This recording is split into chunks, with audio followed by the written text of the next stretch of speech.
প্রথমে যখন পুঁথি লেখা শুরু হয় তখন খুব ছোট্ট করে, খুব সহজ করে লেখা হয়েছিল, জয় জয় রামকৃষ্ণ বাঞ্ছা কল্পতরু, জয় জয় ভগবান জগতের গুরু, জয় জয় রামকৃষ্ণ ইষ্ট গোষ্ঠীগণ, সবার চরণ রেণু মাগে অধম।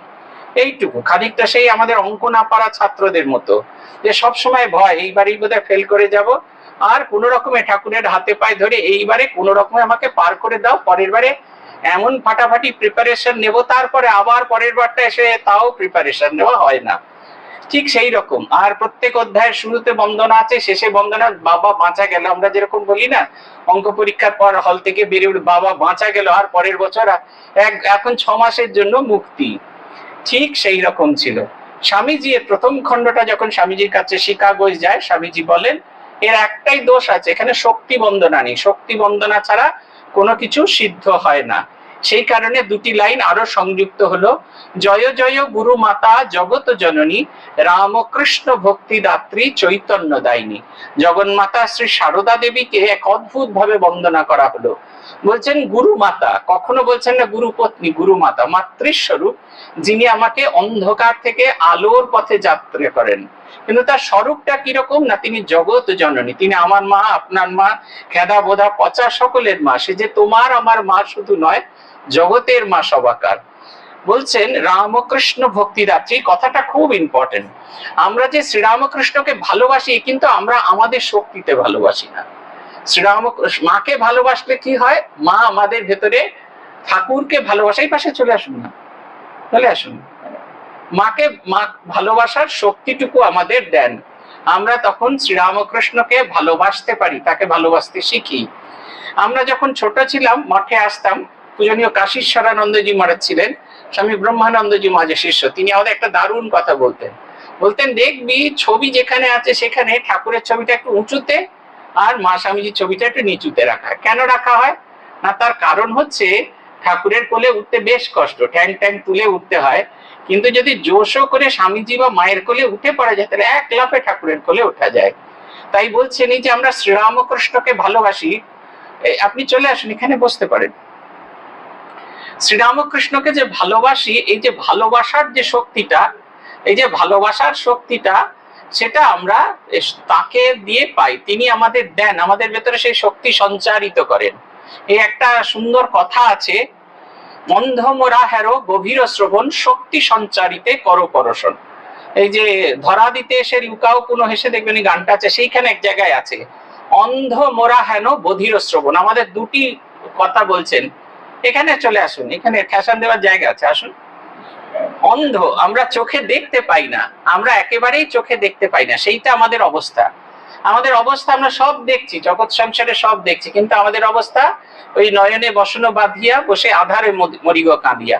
আমরা জানি তিনি সব কিছুতে বিরাজ করছেন, কিন্তু তবু আমরা কিছুতেই ভগবানের স্বরূপ, তার অস্তিত্ব, এসব নিয়ে কিচ্ছু ভাবনা করতে চাই না। তাই বলছেন অন্ধ মোরা হেন, শুধু তাই না, বধির শ্রবণ, তিনি যখন আমাদের আহ্বান করেন, আমাদের ডাকেন, সেই ডাকও আমরা শুনি না। কারণ জগতের ডাক তো অনেক, আর তো কদিন বাদে দুর্গাপুজো, এই যে মোহনীয় ডাক সমস্ত শপিং মল গুলো থেকে, তারপরে গড়িয়াহাটের দোকানগুলো থেকে যে মোহনীয় আকর্ষণীয় ডাক আসে, সেই ডাককে উপেক্ষা করে একমাত্র মানে মোহনীয়াদের ডাক উপেক্ষা করে একজনই যেতে পারে, সে হচ্ছে ট্যাক্সিওয়ালা। সে বলে যাব না। আপনি এই ট্যাক্সি করে যত ডাকুন, সে ট্যাক্সিওয়ালাই একমাত্র বলতে পারে আমি যাব না, আমি আপনাকে নিয়ে যাব না। এই কথাটাই বলার মতো দুঃসাহস তাদের আছে, নাহলে জগৎ সংসারে কারুর নেই। কিন্তু আমরা ভগবানের ডাককে শুনি না, তিনি ডাকেন অন্ধ মোরা হেন বধির শ্রবণ। তাই তিনি হাত ধরেন, শক্তি সঞ্চারিতে করো পরশন। তুমি যে আমাকে স্পর্শ করছো, এই স্পর্শ করার মূল তোমার লক্ষ্য হচ্ছে আমার ভেতরে তোমাকে ডাকার মতো যে শক্তি, সেইটা তুমি আমায় দাও। শক্তি সঞ্চারিতে করো পরশন, পাদপদ্মে মন করো নিমগন, শারদে মা দেগো সার। তাই বলছেন রামকৃষ্ণ ভক্তিদাত্রী, এবং শ্রীরামকৃষ্ণকে ডাকলে কি হয়, চৈতন্য দান করেন। এই জগৎ সংসারে শ্রীরামকৃষ্ণের অমোঘ আশীর্বাদ। আর তোমাদের কি বলিবা, তোমাদের চৈতন্য হোক, মানে যে চেতনা আমার ভেতরে জাগ্রত হলে আমি নিজেকে মানুষের চেয়েও উন্নততর জীব বলে ভাবতে পারি, এবং শুধু তাই নয়, নিজের জীবনে সেই ভাবটিকে প্রকাশ করতে পারি, সেই চৈতন্য তিনি আমাদের দান করে থাকেন। বলছেন এই দেখবেন, এই শুরু হচ্ছে, অধ্যায় শুরু হচ্ছে, ভাগ্যি সেই গীতা চণ্ডী পুরোনো দিনে লেখা হয়েছিল, তাই গীতা পাঠের ফল, চণ্ডী পাঠের ফল চণ্ডী গীতার পেছন দিকে আছে। এই যুগে যদি লেখা হতো তাহলে প্রথমেই দেখতেন লেখা হতো চণ্ডী পাঠের কি ফল আছে, আগে ওইটি আমাদের শোনা চাই। এখানেও তাই শুরুতে বলে দিয়েছে, নতুন দিনের লোক তো, বলছেন রামকৃষ্ণ লীলা কথা গাইলে শুনিলে সাধন ভজনহীন হেন কলিকালে অনায়াসে মিলে সুদূর লভ ভক্তি ধন হেলায় টুটিয়া যায় ভবের বন্ধন। শ্রীরামকৃষ্ণের কথা, তার লীলা কথা শুনলে কি হয় না, আমাদের ভেতরে যে সাধন ভজনহীন যে কলিকালে তার সে মানে অনায়াসে সুদুর্লভ ভক্তিধন পায়। কি করে পায়? আমরা যখন লীলা কথা শুনি তখন সেটাকে আবার নতুন করে নিজেদের ভেতরে রিক্রিয়েট করি। রিক্রিয়েট যখনই করছেন সেই লীলাঙ্গনে আপনি তো আছেন। ধরুন আপনি চিন্তা করছেন এই বলরামের বাড়িতে রথযাত্রা হচ্ছে, আমার এটা খুব প্রিয়, এটা চিন্তা করা এটা খুব ভালো জিনিস। যে আপনি ডাকছেন, এই টানছেন, রথ টানছেন, ঠাকুর রথ টানছেন, আর সেই বানোয়ারির কীর্তনের দল গাইছেন, যাদের হরি বলতে নয়ন ঝরে তারা, তারা দুভাই এসেছে। ওই সেই রথযাত্রার সেই যে একবার বারান্দা থেকে বেরিয়ে এই মুখটাতে, সেখান থেকে এসে এইখানে যেখানে যে সিঁড়িটা যেখানে শেষ হচ্ছে, ওইখানে দেখা গেল যে আমাদের বলরাম বসু তিনি নাচছেন, তার সেই দাড়িটা একবার এপাশে যাচ্ছে একবার ওপাশে যাচ্ছে, কৃষ্ণ কিশোর এরা সব নাচছে। বিজয় কৃষ্ণ গোস্বামী তার সেই বিরাট জটা মেঝেতে ফেলে দিয়ে, সেই জটা ফেলে দিয়ে নাচছেন, আর সেই জটাটা ধপাং ধপাং করে নাচছে মেঝেতে পড়ে। আর আরেকজন নাচছেন, তিনি হলেন গিরিশচন্দ্র ঘোষ, বিরাট বড় তার শরীর, আর সেইটা নাচেন, তার সঙ্গে আপনিও নাচছেন। যারা বাজাচ্ছিল, যারা গাইছিল না শুধু বাজাচ্ছিল, তাদের আঙুল ফেটে গেছে, রক্তে খুলি ভরে গেছে, কিন্তু তারা সেই বাজনা কিছুতেই থামাতে পারছে না। এই দৃশ্যের কথা দিনের পর দিন, চলে আসুন এইখানে, চলে আসুন এইখানে, চলে আসুন, ঠেসান দেওয়ার জায়গা আছে। হ্যাঁ, হচ্ছে এইটা তিনি দিনের পর দিন কল্পনা যদি আমরা করি, দেখবেন আমরাও কখন সেই লীলা ক্ষেত্রে চলে আসি, যখন ঈশ্বরের সঙ্গে গল্প করছেন, ভগবানের সঙ্গে নাচছেন, তার সঙ্গে কীর্তন করছেন, তার সঙ্গে ঘর করছেন, কারেন্ট খাবেন না যেন, হ্যাঁ, তার সঙ্গে যখন কীর্তন করছেন, তখন দেখবেন আপনার নিজের ভেতরে যে তম এবং রজভাব সেটি সম্পূর্ণভাবে চলে যাচ্ছে, আপনার ভেতরে সাত্ত্বিক ভাবের জাগরণ হচ্ছে। এবং আমাদের যত সাত্ত্বিক ভাব জাগ্রত হয়, তখন এই জগৎ সংসারে যে ভক্তি ধন যেটা খুব দুর্লভ সেটি আমরা পাই। এবং যত আমরা ভক্তি ধনে সম্পদশালী হই, যেরকম আপনাদের যখন একটু একটু করে ইনভেস্টমেন্ট বাড়তে থাকে, তখন যতই দ্রব্যমূল্য বৃদ্ধি হোক আপনারা কোনো চিন্তা করেন না, ঠিক সময় গিয়ে আসবে, পেনশন আসবে, ঠিক সময় ইনভেস্টমেন্টের ইন্টারেস্ট আসবে, আরে দাম হোক, পটলের দাম হোক 25 টাকা কিলো, তাতে কি হয়েছে, আমি আরো বেশি করে পটলের ভেতরে পুর বার করে আর সেই পটলের দোরমা বানিয়ে খাবো। আমরা কিছুতেই এতে কিছু রকম ভয় পাই না, কোন রকম হেলায় এটাকে ছুঁড়ে ফেলে দিই। তাই বলছেন যে হেলায় পায় সে, বলছেন হেলায় টুটিয়ে যায় ভবের বন্ধন। এই যে ভবের বন্ধন এটা টুটে যাবে, এটা আমরা কখনো মানে এ নিয়ে কোনো চিন্তা করি না, ওটা যাবেই, ওটা আমরা ভেবেই নিয়েছি ওটা চলে যাবে, এইটা হচ্ছে কথা। বলছেন এবার একটা নতুন ভাব বলছেন, যে যখন মানুষ সুদূর সাগরে পাড়ি দেয়, তখনকার দিনে বিদেশ যেতে গেলে তো সাগরে সমুদ্র পথে যেতে হতো, সেই সমুদ্র পথে যখন তারা যখন যেতেন প্রথম দিকে খুব ভালো লাগতো। এখানে বোধহয় আছেন ইংল্যান্ড আমেরিকায় থাকা মানুষজন আছেন, আরো ভালো করে তারা এই অভিজ্ঞতা বলতে পারবেন। যখন প্রথম যায়, ফারিন যাচ্ছে, ফারিনে যাওয়ার যে সে কি আনন্দ, সে যা কিছু দেখছে তাই ভীষণ আনন্দের মনে হচ্ছে, সেই ফারিনে যাত্রা করেছেন তারা। হ্যাঁ, তারপরে সেই ফারিনে যাত্রা করেছে, সে কত রকমের আনন্দ, কত রকমের জিনিস। আমরা এখানে বাস্কিন রবিন্সের আইসক্রিমকে হেদিয়ে মরি, আর ওখানে কত রকমের কত কি আইসক্রিম আছে। প্রথম বেশ লাগে, সাদা চামড়ার লোকেরা good day, good morning, good নুন করছে, তাতেও আমাদের কত আনন্দ লাগে। কিন্তু ধীরে ধীরে থাকতে থাকতে দেশের মানুষজনের কথা মনে পড়ে, আর তখন এই দুর্গা পুজো, কালী পুজো যত আসে, তত আমাদের দেশের মানুষজনের কথা মনে পড়ে, মনের ভেতরটা হু হু করতে থাকে। এই ভাবটা সবচেয়ে বেশি আপনারা মায়েরা বুঝতে পারবেন, যখন বাপের বাড়ি ছেড়ে শ্বশুর বাড়িতে আসেন, 3 দিনেই মনে হয় শ্বশুর বাড়িটার মতো সুন্দর জায়গা জগৎ সংসারে আর দুটো নেই, কত সব আদর করছে। তারপরে যখন 7 দিন পরে ঘুরে আসেন, তখন রান্না করো, সেই একঘেয়ে জীবন, সকাল থেকে উঠে রাত অব্দি একঘেয়ে জীবন, তখন ভেতরটা হু হু করতে থাকে। বাপের বাড়িতে কোনো উৎসব হলে আপনারা আসতে পারেন না, হু হু করে।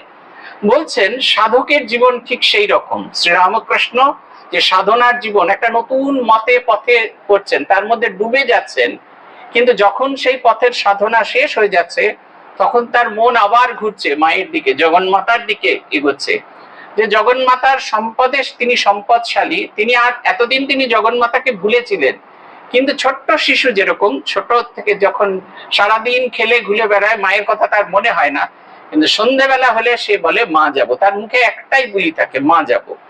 এবং তখন কেউ যদি বলে চল তোকে মায়ের কাছে নিয়ে যাবো, অচেনা লোক তার কোলে উঠে পড়ে।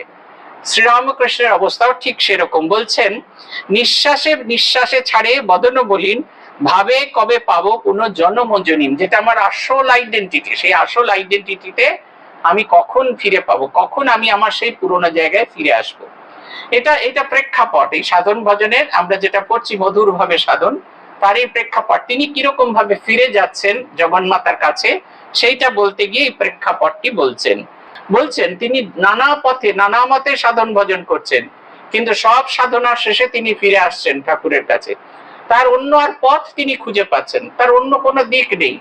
আমরা যেরকম যতই মাকে ছেড়ে যত দূরে টুরে যাই, মায়ের কাছে যখন আমরা ফিরে যাই, বা কোনো একটা নির্দিষ্ট সময়, বা যারা আপনাদের মাকে হারিয়েছেন, আমরা যারা স্বেচ্ছায় আমাদের মাকে ছেড়ে এসেছি, আপনাদের যারা মা চলে গেছেন খুব হাড়ে হাড়ে বুঝেন মাকে হারানোর বেদনা কত তীব্র, কত কষ্ট। ঠিক সেই রকম জীবনের যে কোনো মুহূর্ত, যে কোনো কষ্টের মুহূর্তে আমাদের যখন মনে হয়, যখন আমরা দিশেহারা হয়ে যাই, তখন সেই যেমন আমরা আমাদের মাকে আঁকড়ে ধরি, ঠিক সেই রকম ভাবে শ্রীরামকৃষ্ণ আঁকড়ে ধরছেন তার শ্যামা মাকে। এবং সেই প্রকাশটা, ভালোবাসার প্রকাশটা কত রকমের।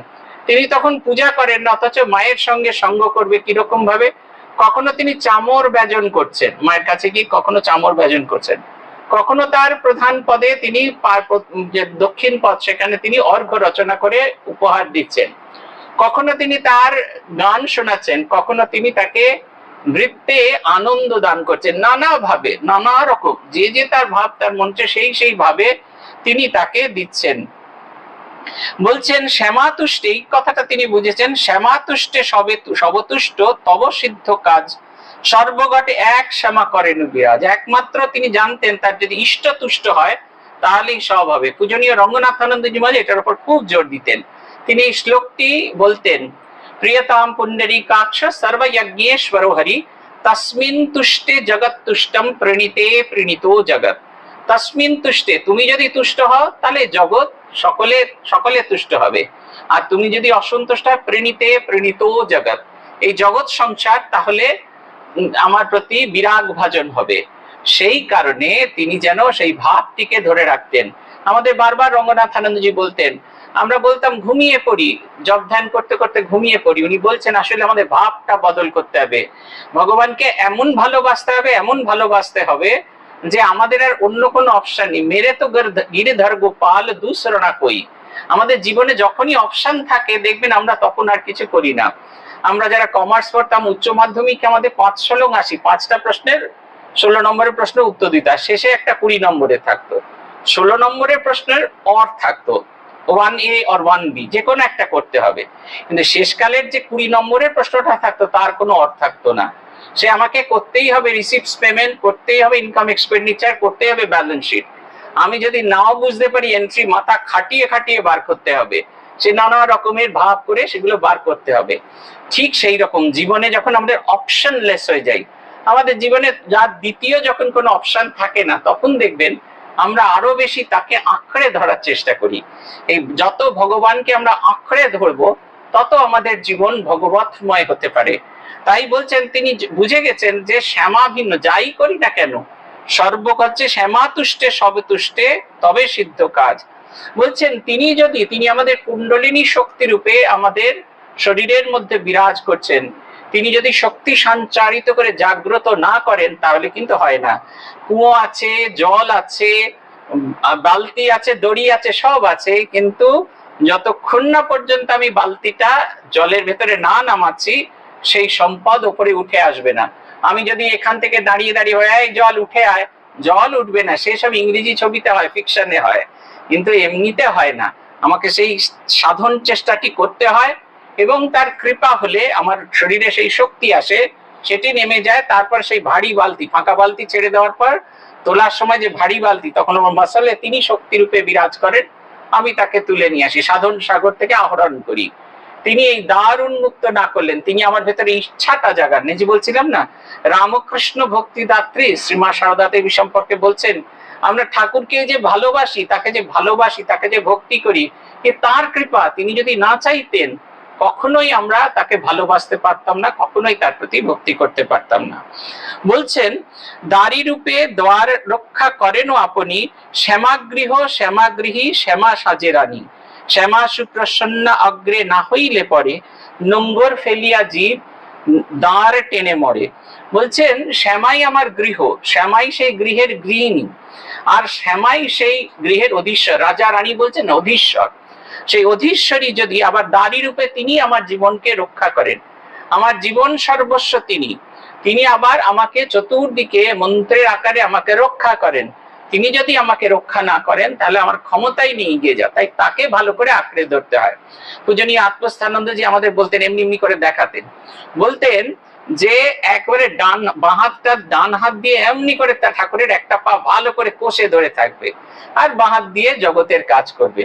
যখন বাঁ হাতটাও খালি হয়ে যাবে তখন বাঁ হাত দিয়ে আবার তার আরেকটা পা ধরতে হবে। তোমার যদি ধরার অভ্যাসটা না থাকে, যখন বাঁ হাতটা ডান হাতটা দুটোই খালি হয়ে যাবে, তুমি কিছুই তাকে ধরতে পারবে না। তাই ধরার অভ্যাসটা নিয়ত করা দরকার। সুযোগ যখন আসবে তখন দু হাত দিয়ে যাতে তাকে আমি আঁকড়ে ধরে থাকতে, তিনি যেন হারিয়ে না যান, আমাকে ফেলে কোথাও না যান। পুথিকার বলছেন, এই জগৎকে এটা শেখানোর জন্য, জগৎবাসীকে এটা শেখানোর জন্য নিজে সেইটি অভিনয় করে দেখাচ্ছেন। কি অপূর্ব কথা বলছেন, বারবার তাই প্রভু অবতারে নিজে ভজি দিলা শিক্ষা ভক্তি শক্তি ভজিবারে। তাই জগৎ সংসারকে শিক্ষা দেবার জন্য তিনি এই সাধন ভজন করছেন। তিনি পূর্ণ ব্রহ্ম নারায়ণ, তার তো এই 12 বছরের সাধন করার কোনো দরকার ছিল না। আমার মতো হয়ে এসেছেন, আমার মাঝখানে এসে দাঁড়িয়েছেন, একেবারে আমার মতো পোশাক পরেছেন আমাদেরকে আশ্বাস দেবার জন্য, আমি যদি পেরে থাকি তুমিও পারবে। আমরা ভুলেই যাই তিনি পূর্ণ ব্রহ্ম নারায়ণ, তিনি অবতার, ভুলেই যাই, মনে করি আমার আপনার মতোই শক্তিধর মানুষ, তাই ভুলেই যাই, তাকে কোনো রকম ভাবে চিন্তাই করি না, আমরা তাকে নিয়ে মজে থাকি। তিনি তাই আমার মতো করে এসেছেন, সাধন ভজন করে দেখাচ্ছেন যে আমি যদি পেরে থাকি তুমিও পারবে। তাই নিজে আগে সাধন ভজন করছেন, কেমন করে জগন্মাতাকে সাধন করতে হয়, কেমন করে তার কৃপা লাভের জন্য জীবনকে উৎসর্গ করতে হয়, আর সেই ভাবে সাধন করতে করতে সেই কৃপাময়ী যখন কৃপা করেন, সেই কৃপাকে ধরে রাখার মতো ক্ষমতা কি করে আমার ভেতরে আসে। বলছেন, বারবার তাই প্রভু অবতারে নিজে ভজি দিলা শিক্ষা শক্তি ভজিবারে। বলছেন, শ্রীপ্রভুর লীলাকাণ্ড রত্নেরও আকর, নানা ধর্ম ভাব মর্ম ইহারও ভিতর, রুচিপ্রিয় যাবতীয় সকলই মিলে একা রামকৃষ্ণ লীলা সাগরে ডুবিলে। বলছেন, ভগবানের লীলা হচ্ছে, শ্রীপ্রভুর লীলাকাণ্ড যেন রত্নের আকর, একটা সমুদ্র, তাতে অনেক রত্ন, তার গভীরে অনেক রত্ন আছে। সেই যত আর রুচিপ্রিয়, যে যেরকম ভালোবাসে সে সেরকম হয়। ইদানিং তো বুফে কাউন্টারে, আমরা তো বিয়ে বাড়ি যাই না, কিন্তু আজকাল ভিডিও খুব দেখা যায়, সেইখানে দেখি প্রথমে একটা স্টার্টার আছে, মকটেল টকটেল, কোনোটা সাদা, কোনোটা লাল, কোনোটা সবুজ, সবাই কিন্তু এক জিনিস খাচ্ছে না। তারপরে স্টার্ট আপে কোথাও আছে ফুচকা আছে, কোথাও পকোড়া আছে, কোথাও এই সমস্ত আছে। এসব খাওয়ার পরে তারপরে সব নানা রকমের যে পদ আছে সেগুলো নিতে নিতে আবার ওই যে ডেজার্ট সেকশন, সেখানে কত রকম আছে, কোথাও আইসক্রিম আছে, কোথাও রাবড়ি মেশানো আইসক্রিম আছে, কত রকমের, যার যেটা পছন্দ সে সেটা খায়, সব রকমের ব্যবস্থা আছে। শ্রীরামকৃষ্ণের ভাবটা হলো এই, তার কাছে শাক্ত এসে মনে করছেন এরকম বড় শাক্ত আর নেই, শৈব এসে মনে করছেন এরকম বড় শৈব নেই, বৈষ্ণব এসে মনে করছেন তার মতো বৈষ্ণব জগৎ সংসারে আর দুটো নেই, আবার যে বেদান্তি সে এসে অনুভব করছেন। শ্রীরামকৃষ্ণের কাছে কেশবচন্দ্র সেন আসার আগে কেশবচন্দ্র সেন তার 3 জন চেলাকে পাঠিয়েছিলেন যে শ্রীরামকৃষ্ণকে একটু অ্যাসেস করে দেখে নাও। তারা এলো শ্রীরামকৃষ্ণকে দেখতে, দেখছে তো কখনো নাচে, কখনো গায়, কখনো সমাধিস্থ হয়ে যায়। তারা যাবার পথে বলে গেল, আপনি মানুষটা ভালো, আধ্যাত্মিক আধারও আছে, শুধু গুরুকরণ হয়নি, আপনি মহাত্মা কেশবচন্দ্রের কাছে মন্ত্র দীক্ষা গ্রহণ করুন, তাহলে দেখবেন আপনার আর কোনো সমস্যা থাকবেন না। ঠাকুর খুব হাসছেন আর গাইছেন একটা কথা, আমার কি ফলের অভাব, আমি রাম কল্পতরু বৃক্ষের তলায় থাকি, যে ফল চাই, যখনই যে ফল চাই তখনই সে ফল দিয়ে থাকি। বলছেন, আমার কি ফলের অভাব, রাম কল্পতরু বৃক্ষ, রাম কল্পতরু রাম শব্দের অর্থ সুপ্রিম, যে আনন্দ পেলে আর অন্য সব আনন্দগুলো ফিকে হয়ে যায়। আমি সেই সর্বোত্তম আনন্দ যে ফল যে বৃক্ষ থেকে দেয়, সেই কল্পতরু বৃক্ষ, সাধারণ বৃক্ষ নয়, কল্পতরু চাওয়া মাত্র পাওয়া যাবে, আমি চাইলেই পাবো। আমার মনে যে সর্বোত্তম ইচ্ছাটা হবে, ধর্ম অর্থ কাম মোক্ষ চতুর্বর্গ একসাথে পৃথক ভাবে যে তা চাইবো সেটাই হবে। ধর্ম অর্থে আমি যেখানে আমি যে মানুষ এইটা যেন আমি বুঝতে পারি, আমি অন্যের মতো দানবের মতো যেন ব্যবহার করতে না পারি, যে গুণ আমাকে সেটাই রক্ষা করে, সে হচ্ছে ধর্ম। অর্থ মানে চারিত্রিক সম্পদে আমি যেন সম্পদ হতে পারি। কামও আমার একমাত্র কাম হতে পারে ঈশ্বর দর্শন এবং ঈশ্বরের সান্নিধ্য লাভ করা।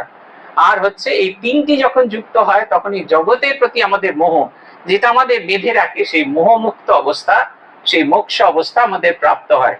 তিনি হাসছেন আর গাইছেন, আর বোকা ব্রাহ্মরা তারা এর অর্থ কিছুই বোঝে না, খালি গানের কথাগুলি মনে রেখে কেশবচন্দ্রকে গিয়ে বললেন, ওকে বললুম এই কথা, উনি এই কথা বললেন। কেশবচন্দ্র সেন সঙ্গে সঙ্গে ঠিক করলেন আজই তিনি শ্রীরামকৃষ্ণ দর্শনে যাবেন ভক্ত সহ। তিনি এর অর্থ বুঝতে পেরেছিলেন। শ্রীরামকৃষ্ণ তাই বলছেন, রুচি প্রিয় যাবতীয় সকলই মিলে একা রামকৃষ্ণ লীলা অগাধ সাগরে ডুবিলে। আমরা যদি এক শ্রীরামকৃষ্ণ সাগরে ডুবে যাই, তাহলে আমার পছন্দ মতো, আমি যেরকম ভালোবাসি টক ঝাল, একই ফুচকাওয়ালার সামনে দেখবেন আপনারা কত রকম বলবেন। কেউ বলছে জাদা মির্চি, কেউ বলছে জাদা খাট্টা, হ্যাঁ, কেউ বলছে পানি বড়িয়া সে দেও, কত রকমের আমরা কথা বলি। একই খাবার খাচ্ছি কিন্তু কত রকম রুচির মানুষ আমাদের কাছে আসে। কেউ বলছে বাবা একটু লঙ্কা দিও না, আবার একটু মটর সেদ্ধ দাও। এসব দেখুন কত রকম হচ্ছে। শ্রীরামকৃষ্ণ ঠিক সেই রকম, আপনার যেরকম ইচ্ছা, আপনাকে ঠাকুরের কাছে আসতে হবে বলে একবারে আপনি অন্যরকম সেজে আসলে হবে না, একেবারে তার কাছে উদার ভাবে উজাড় করে তার কাছে আপনি প্রার্থনা করুন যে আমি যেন তোমাকে খুঁজে পেতে পারি, তোমায় যেন আমার পাওয়া হয়। বলছেন অতুল ব্রজের ভাব, ব্রজের ভাবকে অতুল বলছেন, যার তুলনা হয় না। আপনি কোনো কিছু দিয়ে সেই যে ব্রজের যে রাধার প্রতি যে রাধার যে শ্রীকৃষ্ণের প্রতি যে ভালোবাসা, এটা কোনো ভালোবাসার সঙ্গে তুলনা করা যায় না। আপনি আপনার সন্তানকে যেভাবে ভালোবাসেন, সেটা খেদার মা কিরম ভালোবাসে, বোচার মা কি বলম ভালোবাসে, যেরকম তুলনা করে আপনি বোঝাতে পারেন না, এটা এক্স্যাক্টলি সেই রকম। ভগবানকে যে আপনি ভালোবাসছেন, এটা কোন রকম কোন তুল্য মূল্যে এটা বিচার করা যায় না। তাই বলছেন অতুল ব্রজের ভাব। আর কি বলছেন, অবদ্ধ বারতা। আপনি গিয়ে বলছেন তোমার ছেলেটা বুঝলে খুব অবাধ্য হয়ে গেছে। মা বললেন ওমা তাই নাকি, আচ্ছা ঠিক আছে আমি বকে দেবো। আরেকজনকে গিয়ে বললেন যে তোমার ছেলেটা খুব অবাধ্য হয়েছে, ধাই ধাই ধাই ধাই করে মেরে দিল। এই যে প্রকাশের স্টাইল, এটা কিন্তু সব, কেউ নীরবে প্রেম নিবেদন করছে, কেউ গোলাপ ফুল দিচ্ছে, আর কেউ বলছে আমি শুধু তোমাকেই ভালোবাসি, আর কেউ চোখ টিপে একে অপরের উপস্থিতিটা বোঝাচ্ছে। দেখুন আমরা কিন্তু বুঝতে পারি না, প্রত্যেকের ভালোবাসার প্রকাশের স্টাইলটা আলাদা আলাদা। তাই বলছেন অবদ্ধ, একেবারে একটা ক্লাসিফিকেশন করে দেওয়া যায় না। আমরা সবাই যে একই রকম ভাবে বুঝবো তাই নয়। আর যে গরু চিৎকার করছে, একজন বলছে যাই বাবা যাই, কেউ বলছে খড় কেটে দিয়ে, এই সমস্ত নানা রকমের ভাব। অবদ্ধ, এই ভাব প্রকাশ করা যায় না, বোঝা যায় না। তাই বলছেন যে এই ব্রজের ভাব এটা অবদ্ধ। বলছেন সুরেরও অজ্ঞাত তত্ত্ব নরের কি কথা। বলছেন এর তো সুর দেবতারাও বুঝতে পারে না, সাধারণ মানুষ তারা কি বুঝবে। কেমন ভাব, বলছেন মায়া বিরহিত। মায়া মানে নির্মম তা নয়, আসক্তি শূন্য। আমাদের সব কিনলে, আজকেই আমাকে একজন মেসেজ করেছে, জানেন তো আমার কবিতা কেউ ছাপে না, সবাই পয়সা চায়। আমি এত লোকের এত উপকার করি, তবু কেউ মানে আমাকে বলছে আমি যেন একটু ছাপাই, মানে পরোক্ষভাবে বলছে। আমি তাকে লিখলাম যে আপনার উপকার করাটা ঠিক হয়নি, কারণ যে উপকার করেই হাত পাতে তার মতো জগৎ সংসারে দুটো ভিখারি খুঁজে পাওয়া যাবে না। আর ভিখারির কবে সুখ আছে? আপনি যদি ভিক্ষা চান, রাজার মতো হতে হবে, নিংড়ে বার করে নিতে হবে, নিয়ে যেতে হবে, তবে না প্রেম, নাহলে কি প্রেম হলো। তাই বলছেন মায়া বিরহিত, যত আমরা মায়া বিরতি হব তত আরেকটা জিনিস হবে, সেটা হচ্ছে স্বার্থ গন্ধ পরিশূন্য। আমার সামান্যতম স্বার্থ হবে না, আমার ভালো হবে এই সমস্ত জিনিস। ওকে হেল্প করলে লোকে আমাকে বলবে আহা মানুষ তো নয় দেবতা, এইসব নানা রকম যে কথা বলবে, এই কথাই আসবে না। আমার সামান্যতম আত্মস্বার্থ কিছু থাকবে না। বলছেন পরিশুদ্ধ, এবং যে কারণে আমরা কিছু এর বদলে কিচ্ছু চাইছি না বলে খুব একটা পরিশুদ্ধ ভাব। আরেকটা বলছে নির্বিকার। এই ভালোবাসা এমন পেলেও যেমন খুব আনন্দ হয় না, না পেলেও তেমনি দুঃখ হয় না। একেবারে কোনো অবস্থায় বলছেন এই ভাবটি হলো শ্রীরাধার, ভগবানকে শ্রীকৃষ্ণকে কেমন করে ভালোবাসতে হয়। এই দেখুন না, শ্রীকৃষ্ণ কত লীলা করে গেল, তার জন্য আয়ান ঘোষ সকলের কাছে কত বদনাম, জনে জনে বদনাম পেলেন। তারপরে যে অক্রুর রথ নিয়ে চলে এলো, ব্যাস সেই রথে চড়ে, অক্রুরের রথে চড়ে দে হাওয়া দ্বারকা, জীবনে কোনোদিন এলেন না। আপনাদের হলে কি হতো, প্রথমে মহিলা সমিতিতে যেতেন, তারপরে থানায় যেতেন, তারপরে কোর্টে যেতেন, তারপরে চুলের মুঠি ধরে হিড় করে টেনে নিয়ে আসতেন, কম্পেনসেশন দিতে হবে, সবকিছু করতে হবে, একটি শব্দ নেই। এই যে ভাবটাকে বোঝানোর জন্য বলছেন, তাই বলছেন অতীব সুগুড় ও তত্ত্ব অতি দুর্গেয়, রাধাই আধার তার রাধাই আধেয়। এটা অতীব সুগুড়, গভীর ভাব এবং গোপন ভাব, সেই কারণে তাই এই ভাবটা, তাই অতি দুর্গেয়, তাই সাধারণ মানুষ সাধারণ বুদ্ধি দিয়ে কখনো এটাকে বুঝে উঠতে পারেন না। বলছেন রাধাই আধার, এই যে আমরা যে পুজো করছি, এই যে তাম্রকুণ্ড, এটা রাধা। বলছেন যা জিনিস দিয়ে পুজো করছি, ফুল বেলপাতা চন্দন, সেও শ্রীমতী রাধা। আবার এই পুজো করে যে আনন্দ আমাদের হচ্ছে, সেটা অনুভূতটাও রাধা, রাধার স্বরূপ হচ্ছে তাই। রাধা কোনো মহিলা নন, খুব সাজগোজ করে লেহেঙ্গা চলি পরে ঘুরে বেড়াচ্ছেন, সেই রকম নয়। তিনি হলেন একটা ভাব, ঘনীভূত ভাব। বলছেন নিত্য রূপ রস গন্ধ আদি বিষয় বিমুখ, কেমন একটা ভাব, যেখানে যে রূপ রস গন্ধ, এই যে আমরা যেটা দিই, আপনি ভেতরে ঢুকে আসুন, এসি চলছে, হয় ভেতরে ঢুকুন নাহলে বাইরে থাকুন, কোনো একটা কিছু করুন, দিয়ে দরজাটাকে বন্ধ করুন। এত বোকা হলে কি করে হবে? রূপ রস গন্ধ আদি, এই কোনো কিছু আমাদের, তার মধ্যে কোন রকম কিছু স্পর্শ নেই তাতে। আমরা যেরকম কাউকে দেখে, এই আমার জায়গায় যদি এখন শাহরুখ খান হতো, এই কজন থাকতো, দেখবেন একবারে সেই আপনার ইয়ের মোড় থেকে লোক ভিড় করতো, আমাদের ওই যে সমাধি ক্ষেত্র আছে সেখান থেকে, যেগুলো আমাদের আকর্ষণ করে। এই সমস্ত আকর্ষণের বাইরে আমাদের যে পরিচিত আকর্ষণ, যা দিয়ে আমরা মানুষকে আকৃষ্ট করি, সেই সমস্ত পরিচিত আকর্ষণের বাইরে তিনি। তাই বলছেন এই ব্রহ্মর্ষি নারদ ঋষি আদিন মুনিগণ পুরাণে বহুল ভাবে করেছে কীর্তন, নানা ভাবে তারা কীর্তন করেছেন। অশক্তি সম্বল জীব স্বার্থগত প্রাণ, ধরিতে ইহারেতে নারে কহে কি পুরাণ। বলছেন আমরা কেন ধরতে পারি না, আমাদের অসুবিধাটা কোনখানে? কারণ আমরা আসক্তি সম্বল জীব, আমরা সব সময় জানি এইটা দিলে ওইটা পাওয়া যায়, সেইটা দিলে ওইটা পাওয়া যায়। আসক্তিতে আমরা মেতে আছি, আমরা নিজের ছাড়া কাউকে ভাবতে পারছি না, কিসে আমার ভালো হবে, কিসে আমি বেশি করে পাবো, এটার বাইরে আমাদের আর কোন রকম চাওয়া আসছে না, আমাদের ভেতরে আর কোন রকম চাওয়া জাগছে না। এবং সেই কারণেই আসক্তি সম্বল মানুষ বলে আমরা এর বাইরে আর কিচ্ছু ভাবতে পারছি না। পুথিকার লিখছেন, তাই শুদ্ধ সত্তা ধারে প্রেম ঘন মূর্তি ধরি, জীবে দিতে পরতত্ত্ব নিজে ব্রজেশ্বরী, বারবার অবতীর্ণ লীলার প্রাঙ্গণে, সম্বল সমর্থ প্রেম সাধ্যের তোষণে। তাই বলছেন জগৎ সংসারে মানুষকে শিক্ষা দেওয়ার জন্য বিশুদ্ধ সত্যের অধিকারিণী সেই শ্রীমতী রাধা বারবার জগৎ সংসারে আসছেন, জগৎবাসীকে শিক্ষা দিতেন, নিজে অভিনয় করে আসছেন, এসে অভিনয় করে সেটি দেখাচ্ছেন, যাতে আমরা শিখি, আমরা সেই মতো আচরণ করতে পারি, আমাদের যেন আচরণটা সেই মতো হয়। জীবে দিতে পরতত্ত্ব নিজে ব্রজেশ্বরী, বারবার অবতীর্ণ লীলার প্রাঙ্গণে। তার চেহারাটা বদলে যাচ্ছে, তার স্টাইলটা বদলে যাচ্ছে, কিন্তু বারবার জীবকে শিক্ষা দেওয়ার জন্য তিনি অবতীর্ণ হচ্ছেন।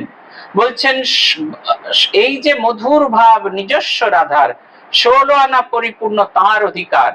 যদি এই মধুর ভাব বুঝতে হয়, তাহলে অবশ্যই শ্রীমতী রাধিকার অবস্থাটা বুঝতে হবে। বলছেন যে এই ভাব তার নিজস্ব, এই সম্পদ আপনার নিজের। যেমন আপনার ব্যাগেতে যে টাকা আছে, ছোট বাচ্চা ছেলেকে আপনি কিছু টাকা দিলেন, সে সেটা বগলে করে রেখে দেয়, কিছুতেই দিতে চায় না, না এটা আমার, আমি এটা কাউকে দেব না। এসাদের আমরা বলি এসাদের ভাগ হয় না, বিস্কুট কিনে আবার সেই বিস্কুট অন্যকেও দিয়ে দিই। আর যদি সেটা চিনি চকলেট ছাড়া হয়, তাহলে অবশ্যই গিয়ে আরেকজনকে দিয়ে দিই। এ তো বটেই। বলছি সবসময় আমরা এসাদের ভাগ করে বেড়াচ্ছি, কিন্তু শ্রীমতী রাধিকার এটা নিজস্ব ভাব, তাই তিনি বারবার নিজে অবতীর্ণ হন, তিনি নিজে এসে শেখান, তিনি জগৎকে শেখান। তার স্টাইলটা, তার চেহারাটা বদলে যায় প্রত্যেক রূপে। শ্রী গৌরাঙ্গ যখন এলেন তখন একটা অন্য ভাবে এলেন, আবার শ্রী রামকৃষ্ণ রূপে তিনি জগতের কাছে এসেছেন। পুথিকার বলছেন বলছেন আমাদের তো প্রশ্ন হতে পারে, সবটুকুই শ্রীমতী রাধিকার কাছে শিক্ষাবে, গোপিকারা কিছু কম ছিল? তারা দেখলেন ব্রজমণ্ডলে প্রতি গোপিকার মাঝখানে শ্রীকৃষ্ণ দাঁড়িয়ে আছেন, ডান দিকে দেখছেন শ্রীকৃষ্ণ দাঁড়িয়ে আছেন, বাঁ দিকে দেখছেন শ্রীকৃষ্ণ দাঁড়িয়ে আছেন, সেই শ্রীকৃষ্ণকে তারা অনুভব করছেন। তারা কি কোনো অংশে কম? তাদের কাছ থেকে শিক্ষা নিলে হবে না? বলছে না, তাদের কাছ থেকে শিক্ষা নিলে হবে না, কারণ তাদের হচ্ছে 5 আনা 4 আনা, যার 4 আনা 5 আনা আছে সে আপনাকে কতটা দেবে? বড় জোর 2 আনা। কিন্তু যার কাছে 16 আনা আছে এবং যে দিতেই রাজি আছে সে পুরোটাই 16 আনা দেবে। তাই শ্রীমতী রাধিকাকে জানতে হবে। শ্রীকৃষ্ণের এই দিব্য লীলা অনুধ্যান করতে গেলে, শ্রীকৃষ্ণকে জানতে হলে, সেই মধুর ভাব জানতে হলে অবশ্যই শ্রীমতী রাধিকার শরণাপন্ন হতে হবে। বলছেন কত কষ্ট পেয়েছেন জীবনে, তবু কখনো তিনি ভুলে যাননি। বলছেন জগজনে যে প্রতিমা জানা রাধা নামে, বিবাহিত আয়ানের বাস বৃন্দাবনে, জটিলে কুটিলে যারা শাশুড়ি ননদিনী, কৃষ্ণ বিরাগিনী কৃষ্ণ নামে প্রতিবাদী। বলছেন যারা জানে তারা এই ঘটনাটা জানে। স্বয়ং আয়ান ঘোষের স্ত্রী, তার শাশুড়ি হচ্ছেন জটিলা, ননদিনী হচ্ছেন কুটিলা। যারা 3 জনে মিলে, আয়ান ঘোষ অত করেননি, কিন্তু এই 2 জনে মিলে একেবারে শ্রীকৃষ্ণের বিরোধিতা করেছেন, বিরোধী ভাবে তারা শ্রীকৃষ্ণের ভজনা করেছেন এবং এক একটি রূপ তিনি নতুন নতুন দর্শন করেছেন। ভাইকে নিয়ে গেছেন সঙ্গে করে, আজ দেখাবো যে ভাইয়ের বউ কিরকম লুকিয়ে লুকিয়ে প্রেম করেন। গিয়ে দেখলেন সেই গাছের তলায় তিনি দাঁড়িয়ে আছেন, আর সেই কালিকা রূপে আর এই শাক্ত সাধক আয়ান ঘোষ তিনি ঢিপ ঢিপ করে প্রণাম করছেন। এরা তো 2 জন দেখছেন স্বয়ং কেষ্ট ঠাকুর দাঁড়িয়ে আছেন, আর আয়ান ঘোষ তিনি দেখছেন স্বয়ং মা কালী দাঁড়িয়ে আছেন। এটা ভাবছেন কি চিত্ত বৈকল্য হলো এর, এ চিত্ত বৈকল্য তো হওয়ার কথা ছিল না, কি অবস্থা হলো? এই রকম ভাবনা চিন্তা। বলছেন এই সেই মানুষ, জাগতিক দৃষ্টিতে দেখলে এই তার পরিচয়, কিন্তু তার আসল কথা কি? কৃষ্ণ বিরাগিনী। তিনি বলছেন কুলাদি সর্বস্বহারা কৃষ্ণের কারণে কৃষ্ণ কলঙ্কিনী নাম অঙ্গের ভূষণ। বলছেন তাদের এমন অবস্থা হয়েছে, শ্রীমতী রাধিকার এমন, যদি কুল হারা হয়ে যায়, তারা কত কলঙ্ক দিয়েছেন সারা গায়ে। তিনি সেই কৃষ্ণ নিন্দা তিনি যেন অলঙ্কের মতো, ভূষণের মতো লাগিয়েছেন। এখন যেমন ট্যাটু করে হরে কৃষ্ণ, মন কৃষ্ণে না থাকলেও যতবার হাত তুলবে এখানে লেখা আছে হরে কৃষ্ণ, হাত জোড় করছে হরে কৃষ্ণ, হ্যাঁ, কিন্তু একবারও মনে মনে কৃষ্ণ নাম নেয় না। সেই রকম সেই সমস্ত ওই কালীগুলোকে যেন নিয়ে রেখেছে, সারা গায়ে তিনি রেখেছেন। এত আঘাত, এত লাঞ্ছনা সহ্য করেছেন তিনি, কিন্তু ভগবানের থেকে, ভালোবাসা থেকে এতটুকু তিনি সরে যাননি। বলছেন মূল স্বরূপত্ব তার না জানিলে পরে, অধিকারী নহে ব্রজ লীলা শনিবারে, ভূতের যেখানে নাই প্রবেশাধিকার, রূপ রস গন্ধাদির সাগরের পার। আমরা যারা সাধারণ মানুষ, রূপ রস গন্ধ স্পর্শ সবকিছুতে ইয়ে করে, আমাদের বলে দিচ্ছে যে না অমৃতি খাবেন না, কিন্তু একটু একটু করে গেট পেরোলেই সামনে যে দোকানটা, ঠিক 4টে বাজবে বড় বড় অমৃতি ভাজা হবে। আপনি এদিকে দেখলেন ওদিকে দেখলেন, কর্তা গিন্নি কেউ আছে কিনা, আর টুক করে একটা খেয়ে চলে এলেন। আমরা হচ্ছে এই যে রসের, এই যে সমস্ত কিছুর পার যেতে পারছি না, তাই ভগবানের স্বরূপত্ব আমরা ধরতে পারছি না। এই সমস্ত কিছুর পারে যখন যাব, বলছেন ভূত, ভূত শব্দের হচ্ছে মানুষ আর কি, জীব।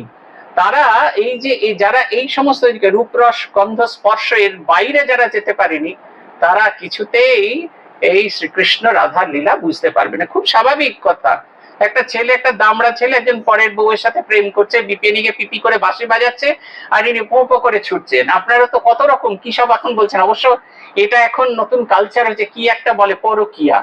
হ্যাঁ হ্যাঁ, স্বকিয়া তো ছিল, এখন পরকিয়া হয়েছে, এটা খুব অ্যারিস্টোক্রেটিক ব্যাপার হয়ে গেছে।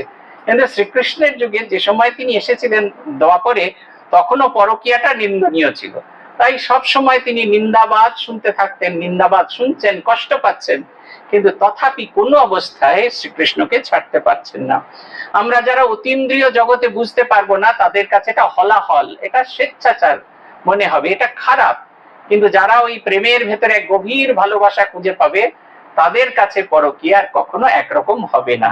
পুথিকার বলছেন শ্রীকৃষ্ণ অদ্বৈত ভাব ক্রিয়া গুণহীন, কৃষ্ণ শক্তি রাধা থাকে তাহাতে বিলীন, দুহ সঙ্গে দোহাকার এত প্রেম প্রীতি, এক ভিন্ন দুই আর না হয় প্রতীতি, এই প্রেম প্রীতি করিবারে আস্বাদন, এক হয়ে দুহু কইলা লীলার পত্তন, বৃন্দাবনে প্রেম ঘন মূর্তি দোহাকার, উভয়ে বিশুদ্ধ সত্য ত্রিগুণের পার। ইহা না জানিয়া ব্রজ লীলা শুনে যদি মঙ্গল দূরের কথা হয় অপরাধী। আমরা চোখে দেখি দুটো শক্তি আছে, একটা পুরুষ আর একটা স্ত্রী, কিন্তু দেখবেন আদতে কিন্তু একটাই শক্তি। শ্রীকৃষ্ণের নাকে আছে সাদা রঙের মুকুতা, মুকুতার নাক ছাবি তিনি পড়েছেন, কারণ শ্রীমতী রাধিকার গায়ের রংটা ধবধবে সাদা। আর শ্রীকৃষ্ণের এই ঘন কৃষ্ণ বেশ, সেই ঘনকৃষ্ণ গায়ের রঙের সঙ্গে সাজুজ্য রেখে মা পড়েছেন নীলাম্বরী। দুটো আলাদা আলাদা সত্তা, এটা আমাদের জন্য আমরা দেখি, আদতে কিন্তু আলাদা আলাদা সত্তা নয়, একটি সত্তা। আপনারা বৃন্দাবনে যদি যান তাহলে দেখবেন সেখানে রাধা রহিত, রাধা বিরহিত মূর্তি, শুধুমাত্র শ্রীকৃষ্ণের দিব্য মূর্তি রয়েছে। ভক্তদের ওইভাবেই অনুধ্যান করতে বলা হয়েছে, এবং তারা এই দুটো মূর্তি এক জায়গায় একটি মূর্তিতে রূপান্তরিত হয়ে তারা একে অপরের ভাবটিকে আস্বাদন করছেন। বলছেন এই ভাবটা যতক্ষণ আমরা জানবো, যদি আমরা জানবো যে দুটো মূর্তি আদতে এক, তাহলে কিন্তু আমাদের কখনো আর কোনো কষ্ট হবে না।